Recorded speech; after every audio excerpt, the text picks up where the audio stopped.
Hey guys, welcome back to the Empowered Empath. My name's Seraphim, and today I'm talking about the difference between being woke versus being truly spiritually awakened.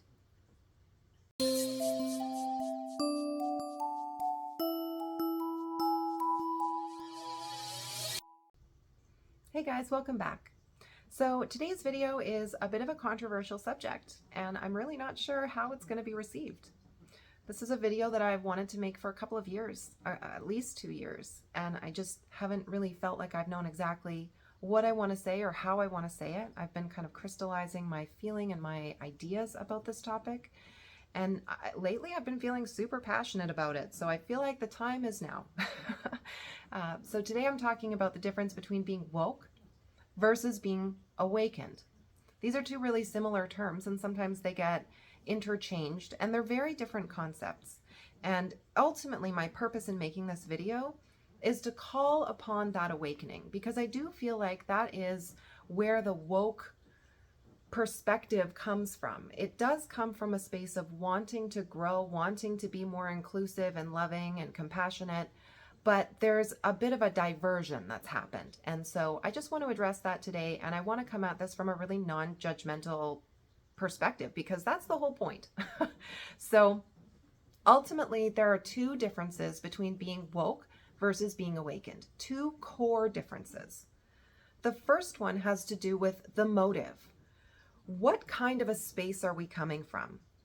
So when you're approaching someone, this is the first question to ask yourself. What is my motive? How am I coming at this? What is my motive approach? If it is judgment, if it is self-righteous, if it holds expectations that the person should believe as you do, hold the same values, for example, that's going to cause friction. That comes from more of a woke type perspective. Woke perspective tends to be pretty black and white. Whereas when we're moving through a spiritual awakening, we begin to recognize just how complex the world is, just how complex social situations are and political situations are. And really, we start to take all of that on board. It can even be a little bit overwhelming at times. And it's very much an inward process. The difference between that righteous judgment versus a compassionate, open heart that seems to come simply as a byproduct of spiritual awakening. We start to recognize how complex things are, how things are not black and white. And we start to seek and really find compassion in places that we wouldn't have been able to access compassion before. And it really allows for a deep insight into situations, into people. And there's something very, again, it can be a bit overwhelming, but there's also something very comforting about that. So this is one of the main differences.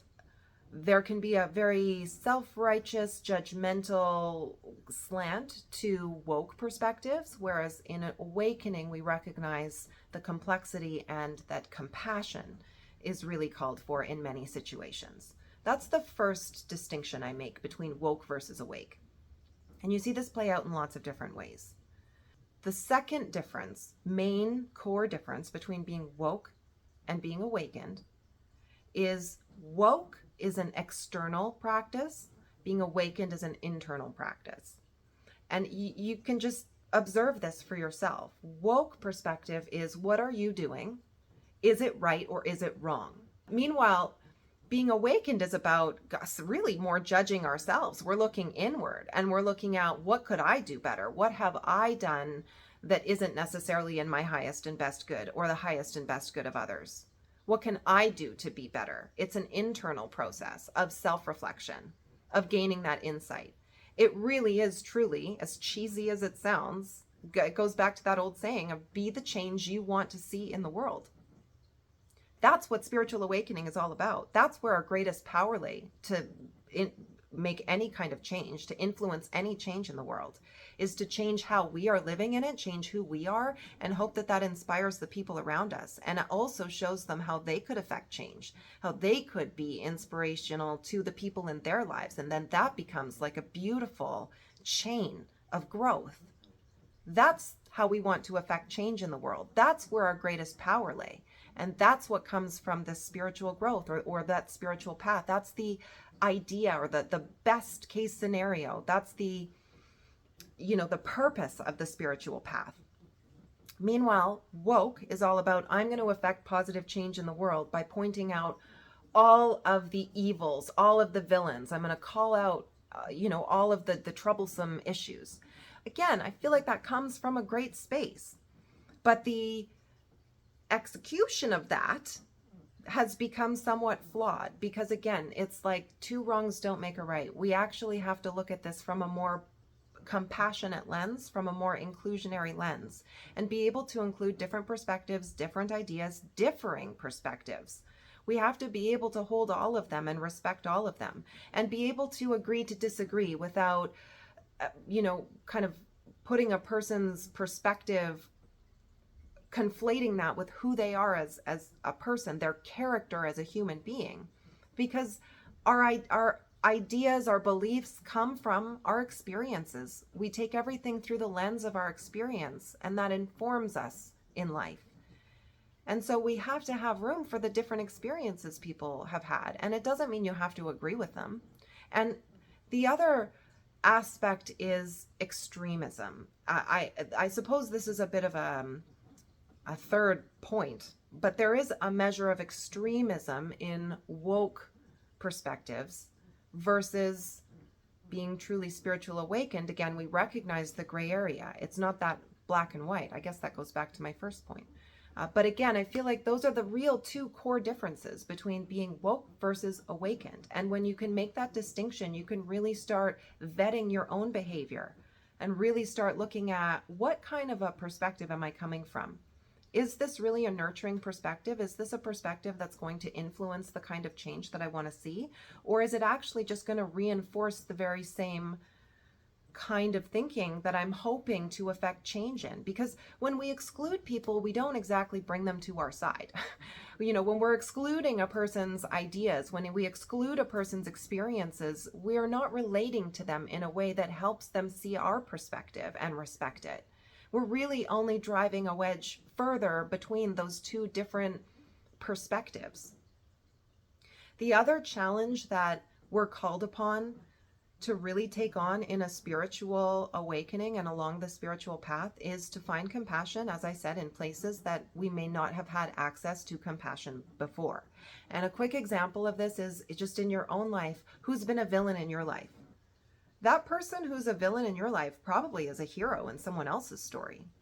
Even if they're not, they're a human being doing their best, even if you judge their best as not being very good, or it wasn't very good for you for that matter, right? But if you can recognize that they did bring you lessons, they helped refine who you are as a person, they helped refine your understanding of what works for you and what doesn't, they helped you refine your discernment in terms of how you assess people in social situations, who you want to allow in as a close person and who you maybe discern isn't going to be a good fit. They helped you refine those things. In that sense, you can see them as a teacher. You can find forgiveness, you can release it and heal through it. And it's not like saying, hey, what they did was okay to me, but it is recognizing that they did bring you valuable lessons and it was your choices that brought you into that situation, but that they brought you some lesson. You could find compassion in your heart for their path. Because also you can probably see that someone who is struggling in that way, they likely have challenges that some you see and some you don't. So holding compassion in your heart in a situation where someone has actually caused you some pain or some harm, and being able to have that compassion, that becomes available when you move along the spiritual path.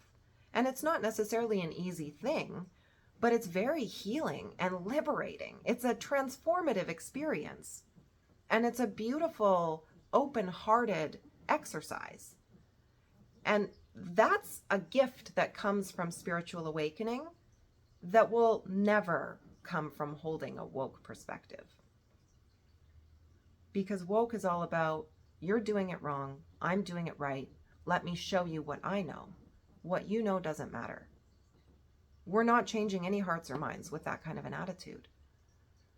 So I'm going to stop there because I feel like that's really the difference, and I don't want to go on and on about it. And I hope that this video helps to make some distinction a little bit more clear between the two, because I do feel like those are two terms that are very, very different. They mean very different things. And I really hope to inspire people to move back into a more awakened, heart-centered space where we truly are accepting people. We're not just saying, I am so open-minded, open-hearted, and accepting. Look at all of the beautiful, open-hearted things that I do. But if you don't do those things, you're a bad guy or a bad whatever, human. Being able to just recognize not everybody is maybe in the same space as you. Maybe someone else's path is different, and that's okay. Really, my hope is to call people back to that kind of open-hearted, true acceptance of other people's paths being their own, being valuable, and having something of value to teach us, whether we agree or disagree. And I hope this wasn't too much of a rant or ramble. I'm also really curious what other people think about this in the comments, because quite frankly, it is a super controversial topic, and I'm really not sure how this is going to be received, which is wild, because I feel like this should be pretty straightforward. All right, guys, I don't really have too much more to say about these topics. I hope that you find these ideas interesting to think about, at least. And again, I'd really like to hear what you have to say in the comments.